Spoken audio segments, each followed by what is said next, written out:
নমস্কার বন্ধুরা।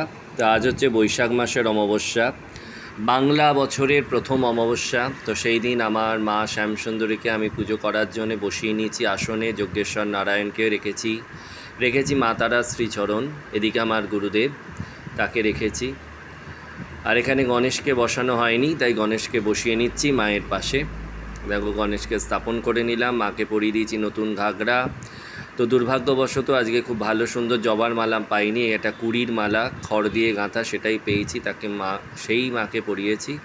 আর রজনীগন্ধার মালা এই দিয়েই মাকে সজ্জিত করেছি। মায়ের যেমন ইচ্ছা, মা যেটা চাইবে সেটাই হবে, আমরা কেউ নই।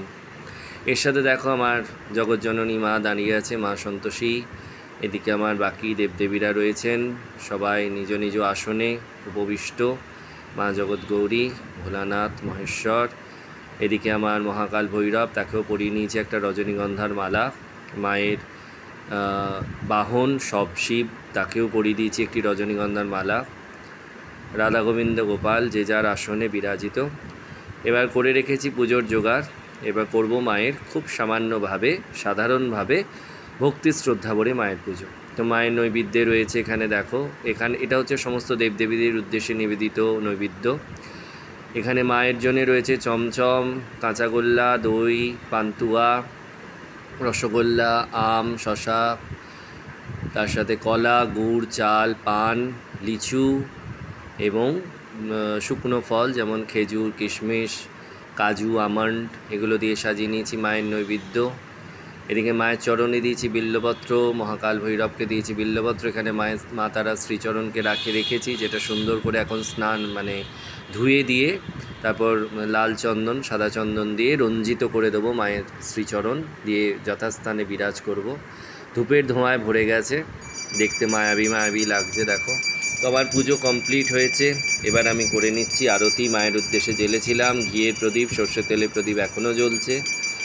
তো এদিকে মিষ্টির মধ্যে দইও রয়েছে। এই দই এবং রসগোল্লা কিন্তু যে জেঠিমার জন্যে আমরা প্রত্যেক দিন মাকে এবং বাকি দেবদেবীদের ফুল দিয়ে পুজো করতে পারি, সেই জেঠিমাই এই দই, রসগোল্লা এবং লিচু পাঠিয়েছেন মায়ের পুজোর জন্যে।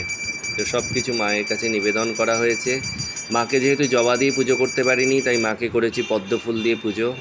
কর্পূর আরতির পর কর্পূরের তাত মায়ের দিকে একটু দিয়ে দিলাম, সমস্ত দেবদেবীদের উদ্দেশ্যে একটু দিয়ে দিলাম। করে নিচ্ছি ধূপ দিয়ে আরতি। এরপর পানি শঙ্খ, বস্ত্র, চামর সব দিয়ে যথাক্রমে করব পুজো আরতি।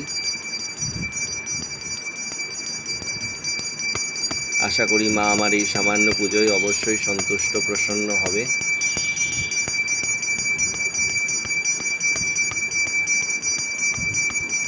খুব ভালো লাগে যখন বছরে প্রথম ফলটা মাকে দিতে পারি। যেমন এবারে লিচু দিতে পেরেছি, অবশ্য আমি কিনে আনিনি। আমাদের ওই বললাম সামনের বাড়ি জেঠিমা, যার জন্যে প্রত্যেক দিন সমস্ত দেবদেবীদের চরণে আমি ফুল দিতে পারি, কারণ উনিই ফুলের জোগাড় করেন, ফুল দেন, সেই জেঠিমাই পাঠিয়েছেন লিচু। সে দিয়ে করে নিলাম মায়ের অর্চনা, মায়ের পুজো। আজ বৈশাখ মাসের অমাবস্যা, বাংলা বছরের প্রথম অমাবস্যা।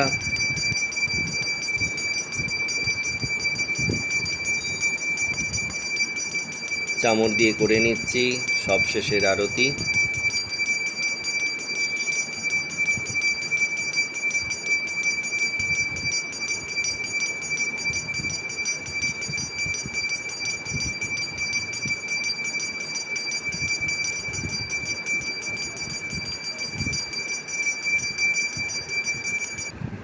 তো আমার পুজো করা কমপ্লিট। দেখো মাকে কেমন লাগছে, ফুলে বেলপত্রে মা ভরা। জবা ফুল দিতে পারিনি তো কী হয়েছে, প্রচুর মাকে গাঁদা ফুল, বেলপাতা, পদ্ম ফুল, গোলাপ ফুল এই দিয়ে মায়ের করেছি অর্চনা। মায়েরই ইচ্ছা, তাই মায়ের জন্য আনতে পারিনি জবা। এখানে রাখা আছে মায়ের নৈবেদ্য, মায়ের উদ্দেশ্যে নিবেদন করা হয়ে গেছে সব কিছু। এটা সমস্ত দেবদেবীদের উদ্দেশ্যে নিবেদিত। তো এরকম খুব সামান্যভাবে করলাম মায়ের পুজো। তোমাদের ভালো লাগলে লাইক, কমেন্ট, শেয়ার করতে ভুলো না। নমস্কার।